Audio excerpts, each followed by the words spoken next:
lanjutkan Sapa Indonesia Malam, Saudara. Topik lain yang akan kami diskusikan adalah ini. Tak hanya di pemerintahan, Jenderal Polisi aktif kini mulai masuk lembaga legislatif. Salah satunya Irjen Polisi Muhammad Iqbal yang baru saja dilantik sebagai Sekretaris Jenderal Dewan Perwakilan Daerah atau DPD RI. Daftar Jenderal Polisi aktif menduduki jabatan sipil semakin bertambah. Bukan hanya di pemerintahan, kini mulai memasuki lembaga legislatif. Yang terbaru, Dewan Perwakilan Daerah atau DPD RI melantik Irjen Polisi Muhammad Iqbal sebagai Sekretaris Jenderal DPD RI. Muhammad Iqbal sebelumnya menjabat sebagai Kapolda Riau dan juga pernah bertugas sebagai Kepala Divisi Humas Mabes Polri 2018 hingga 2020. Muhammad Iqbal menyebut jabatan barunya merupakan amanah karena sudah ditugaskan Kapolri Jenderal Listio Sigit Prabowo. Ini merupakan amanah bagi saya yang sudah ditugaskan oleh Kepala Kepolisian Negara Republik Indonesia untuk bertugas melakukan kerja-kerja di DPD RI. Ketua DPD RI Sultan Najamuddin berharap Muhammad Iqbal ikut berperan membangun DPD menjadi lembaga yang lebih inklusif dan terbuka. Dengan Sekjen yang baru, Pak Irjen Iqbal, kami dari pimpinan dan tentu atas nama lembaga harapannya kinerja lembaga ke depan baik di internal maupun eksternal semuanya jauh lebih baik. Kami berusaha untuk di periode kali ini ya, seperti yang tadi saya sampaikan, membangun parlemen atau DPD yang lebih inklusif, terbuka, lebih efektif. Sementara itu, Direktur Eksekutif Amnesty International Indonesia Usman Hamid menyebut jika polisi aktif menduduki jabatan sipil, maka polisi itu diharuskan mengundurkan diri atau mengajukan pensiun dini. Penempatan anggota Polri aktif di dalam jabatan sipil tetap harus mematuhi kaidah hukum yang berlaku. Misalnya, Undang-Undang Polri pasal 28 ayat 3 maupun juga TAP MPR tentang peran TNI Polri pasal 10 ayat 3 itu menyatakan bahwa anggota Polri aktif dapat menduduki jabatan sipil setelah mengundurkan diri atau pensiun dini. Jadi kalau ada pengangkatan anggota Polri aktif di jabatan sipil sebelum mengundurkan diri dan tanpa pensiun dini, maka itu jelas melanggar kaidah hukum yang berlaku. Undang-undang mengenai lembaga MPR, DPR, DPD mengatur sekretaris jenderal pada dasarnya berasal dari pegawai negeri sipil profesional yang memenuhi syarat dengan sesuai ketentuan perundang-undangan. Hal ini diatur di pasal 414 ayat 2. Sementara Undang-Undang Kepolisian Negara Nomor 2 Tahun 2002 mengatur soal penempatan anggota polisi di luar kepolisian. Pada pasal 28 ayat 3 tertulis, anggota Kepolisian Negara Republik Indonesia dapat menduduki jabatan di luar kepolisian setelah mengundurkan diri atau pensiun dari dinas kepolisian. Penempatan perwira polisi sebagai sekjen lembaga legislatif menimbulkan pertanyaan soal urgensi penempatan personel. Selain itu, perlu diperhatikan juga meritokrasi di lembaga sipil. Tim Liputan, Kompas TV. Jenderal aktif bintang 2 dilantik jadi Sekretaris Jenderal Lembaga Parlemen. Apakah penunjukan ini melanggar aturan? Kami diskusikan ini bersama dua narasumber kami yang bergabung lewat sambungan dalam jaringan. Ada politisi Partai Gerindra Hendar Samarantoko dan pengamat politik dari Lingkar Madani Indonesia Ray Rangkuti. Selamat malam semuanya, dengan Tifal apa kabar? Malam, baik, malam Bang Ray. Terima kasih semuanya sudah bergabung bersama kami kali ini. Kalau kita merujuk dari Undang-Undang MD3 pasal 414 Bang Hendar, disebutkan bahwa sekjen pada dasarnya berasal dari pegawai negeri sipil profesional dan menangkap dari pelantikan sekjen DPD dari seorang anggota Polri aktif. Menurut Anda kondisinya sekarang sudah seurgen itu? Ini kan memang tergantung perspektif. Jadi hukum itu mempunyai perspektif yang berbeda. Tafsirnya juga bisa macam-macam. Kalau kita melihat kepada Undang-Undang ASN ya, pasal 20 ayat 3 itu juga dijelaskan bahwa dari non ASN bisa menjabat kepada kepada jabatan-jabatan tertentu di dalam struktur pemerintahan. Itu yang pertama. Yang kedua juga apabila kita melihat kepada dari internal kepolisian, ini sifatnya bukan mutasi, ini sifatnya adalah penugasan sesuai dengan surat telegram Kapolri ya tahun 2023. Kemudian juga yang ketiga, ini bukan merupakan sesuatu hal yang baru menurut saya, ya kan? Kita sama-sama tahu, ya kan? Bukan hanya 1-2 tahun, ini sudah berlangsung dan sudah menjadi seperti konsensus bersama bahwa penempatan pejabat-pejabat TNI maupun Polri, ya kan? Itu sesuatu hal ya kita bisa lihat.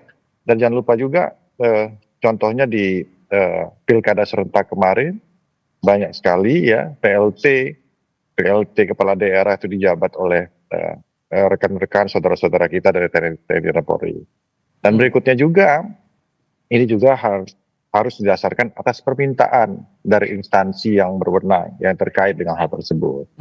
Nah, belum lagi kapasitas dan kapabilitasnya juga yang mungkin dianggap itu cukup untuk dalam hal tersebut. Ya kita boleh berbeda pendapat, tapi ternyata dalam prakteknya, dalam kita menafsirkan, kita boleh berbeda tafsir, tapi seolah-olah ini menjadi konsensus bersama bahwa hal tersebut adalah hal yang sangat-sangat biasa dan sudah dijalankan prakteknya bertahun-tahun dalam kita bernegara. Sorry saya potong di situ, tapi kita juga melihat dari Undang-Undang Polri, Bang, di pasal 28 diarahkan bahwa polisi bisa menjabat posisi di luar kepolisian setelah mengundurkan diri atau pensiun, sehingga harusnya Pak Iqbal ini harusnya mundur dulu dong baru dilantik. Apakah ada kekeliruan di sini? Ya. Nah, harus dilihat juga ini bentuknya mutasi atau bentuknya penugasan, kan begitu. Dia bukan mutasi, maka disinilah perbedaan tafsirnya. Jadi hukum itu seperti itu. Ini bentuknya penugasan, sehingga oleh karena itu dia tidak tidak wajib untuk mengundurkan diri. Ya, karena dia masih TNI aktif karena sifatnya penugasan. Cek tuh surat telegram Kapolri yang tahun 2023. Dan kemudian ini ya itu tadi, kenapa kita ribut-ributnya di zaman Pak Prabowo saja. Ini sudah terjadi di zaman Pak Jokowi juga selama beliau menjabat, kan gitu loh. Jadi bukan merupakan sesuatu hal yang baru, ini konsensus kita bersama. Tapi apapun juga ya, segala macam bentuk masukan, kritik yang membangun ya, yang membangun itu akan tentunya patut kita tampung, termasuk dari Bang Rey. Biasanya Bang Rey ini yang paling vokal masalah-masalah gini. Langsung saya tanya gitu. Apresiasi hal tersebut. Saya langsung kasih giliran ke Bung Rey. Kalau begitu Bung Rey, ini masalah persepsi saja. Masalah persepsi saja sebetulnya Bung Rey, dan harus dipastikan juga ini mutasi atau penugasan. Cukup beralasan tidak menurut Anda Bung Rey? Ya, ini bukan penafsiran. Apa yang ditafsirkan? Pasal-pasalnya jelas, aturannya jelas kan. Apalagi yang kurang dari pasal dan aturan. Semua udah jelas disebutkan di situ. Bahwa polisi dapat ditempatkan di jabatan non-kepolisian pada 11 lembaga instansi. Sifat dari penempatan polisi aktif di dalam 11 itu namanya penugasan. Karena sifatnya penugasan di 11 lagi-lagi tempat itu ya tidak perlu mengundurkan diri. Mereka tetap bisa sebagai perwira aktif untuk duduk di jabatan 11 lembaga seperti diatur di dalam undang-undang ASN kan. Pertanyaan muncul, bagaimana kalau polisi yang aktif bertugas di luar 11 lembaga yang dimaksud? Apa statusnya? Ya boleh-boleh aja, terserah polisinya. Cuman harus kena pasal 28 ayat 3. Bahwa polisi aktif yang bertugas atau menduduki jabatan posisi non-kepolisian di luar 11 yang sudah ditentukan itu harus mundur. Terus mau ditafsirkan gimana lagi? Jadi mereka yang berada di di DPD, mereka yang berada di jabatan-jabatan lain yang tidak merupakan bagian dari 11 jabatan yang dinyatakan di dalam undang-undang harus mundur dengan sendirinya. Pilihannya cuma 2. Mundur dari polisi atau kembali jadi polisi, mundur dari jabatan yang sekarang mereka emban. Kalau konteksnya, sorry saya potong Bang. Kalau konteksnya kita ambil masalah urgensi dari penempatan anggota Polri aktif sebagai Sekjen DPD ini, sempat disebut alasannya penempatan itu agar DPD lebih inklusif dan terbuka. Cukup beralasan tidak alasan itu? Dari mana cerita polisi bersifat inklusif? Inklusif itu teori politisi, ya, teori budayawan, teori masyarakat sipil. Polisi dan TNI itu dilatih untuk taat dan patuh pada komando. Jadi nggak ada istilah namanya mereka inklusif. Kalau udah komandonya begitu, ya jalankan begitu. Nggak ada lagi dialog-dialog gitu loh. Inklusivitas kok mintanya dari polisi dan tentara, ya nggak kena gitu loh. Oke, Bung Hendar, kalau ada pandangan semacam ini, kita kan memikirkan untuk jangka berikutnya. Setelah dilantik, apabila kemudian akan ada pandangan berbeda lagi soal penempatan anggota Polri aktif sebagai Sekjen DPD, itu justru akan memunculkan masalah baru, bahkan bisa berpotensi berpengaruh juga pada kinerja DPD RI. Jadi, perspektif Anda untuk kedepannya, proyeksinya bakal gimana kalau masih ada perbedaan pandangan semacam ini? Ya, sekarang pertanyaan saya, ini satu kan bukan sesuatu hal yang baru, itu satu. Yang kedua, kalau kita lihat contoh ya, ada beberapa saya revisi dulu, saya klarifikasi dulu. Apa yang dikatakan oleh Bang Rey, penempatan di 11 itu untuk direvisi Undang-Undang TNI, bukan di Polri. Ya, jadi Bukan, Polri sorry. Direvisi Undang-Undang TNI itu, bukan. Revisi Undang-Undang TNI itu 16, itu TNI. Kalau polisi itu 11. Yang 16 itu diatur di Undang-Undang TNI, yang 11 itu diatur di Undang-Undang ASN. Gitu loh. Bisa saya teruskan dulu ya. Silakan. Jadi, kalau kita bicara masalah kapasitas dan kapabilitas, jadi yang kedua tadi ini bukan merupakan sesuatu hal yang baru. Bicara tadi itu perspektif tentang kinerja dan lain sebagainya, ya kan? Ini kita ambil contoh, ya kan, sekjen di KKP, contohnya ya kan, ada juga penempatan lain kurang lebih ada 4, ya, nggak banyak juga, ada 4 atau 5 ya di kementerian itu menjabat di sana. Silakan cek, apakah kementerian tersebut dari sisi kinerja bermasalah atau tidak, kesekjenannya, ya kan. Nah, ini kan juga harus menjadi tolak ukur dari pertanyaan dari Tifal tadi. Apabila itu memang bermasalah, bisa kita revisi. Ternyata kan mereka perform karena mereka teman-teman di TNI maupun di Polri ini sudah biasa bekerja, ya kan, secara administratif, ya kan, mengatur tata kelola dan lain sebagainya. Tanpa juga kita menyampaikan ASN-ASN yang lain, ya kan. Karena juga kan jumlahnya juga tidak signifikan sebagaimana yang dilihat. Jadi jangan juga karena 1, 2, 3 atau 4 kemudian dia mengaburkan peran teman-teman ASN yang lain. Tidak seperti itu juga. Gitu loh. Tidak bisa digeneralisasi begitu ya?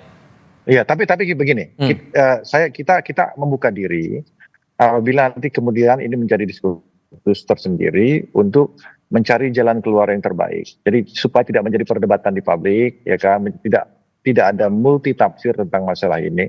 Karena kalau kita bicara, saya orang hukum, ya kan, kita punya kita punya tafsirnya sendiri. Dan ini seperti ini menjadi konsensus bersama. Ya, Bang Rey, apakah baru sekarang, apakah dari contoh ya kan dari 7-8 tahun yang lalu menyuarakan hal tersebut. Teman-teman dari Bung Usman Hamid menyuarakan hal tersebut. Karena ini kan bukan hal yang baru gitu loh.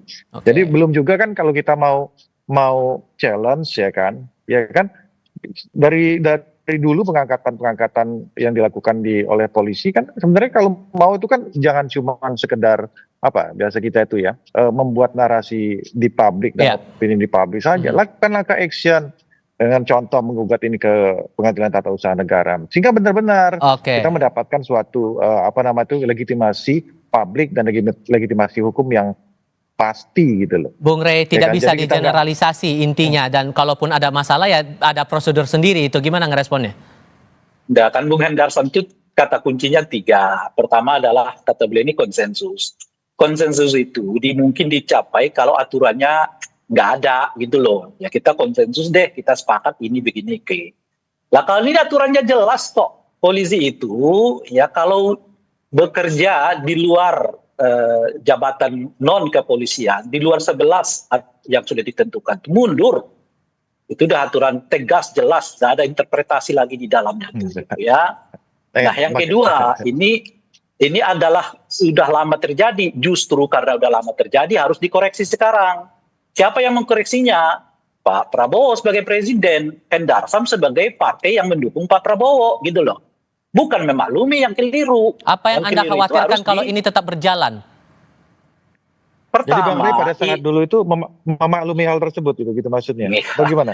Saya kurang nangkap. Bung Jadi Hendar memaklumi pada Bung Hendar Sam, sejak kita dulu reformasi 98 sampai sekarang, kita sudah memperjuangkan agar pemisahan ini jelas. 3 entitas ini jelas.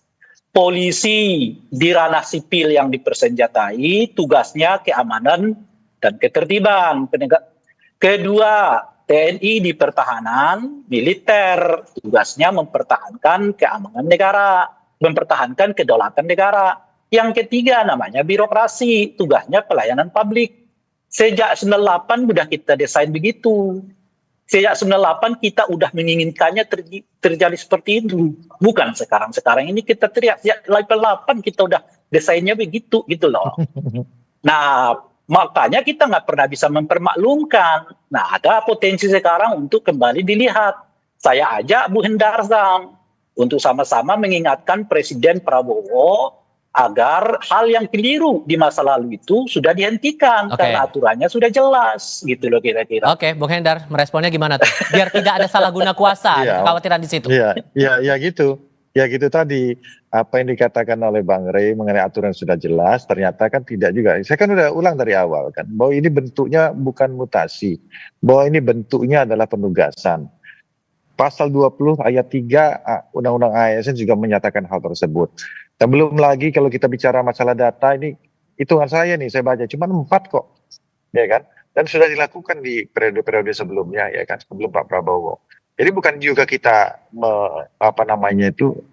menegasikan apa-apa yang terjadi selama sebelumnya, tidak juga seperti itu. Tapi ini memang sudah terjadi, dan kalau memang hal tersebut kata Bang Rey sudah jelas, sudah tegas, ayo kita challenge, ayo kita diskusi. Diskusinya maksud saya nggak juga cuma sekedar ini kan ujung-ujungnya kan lewat-lewat aja gitu loh, ya kan.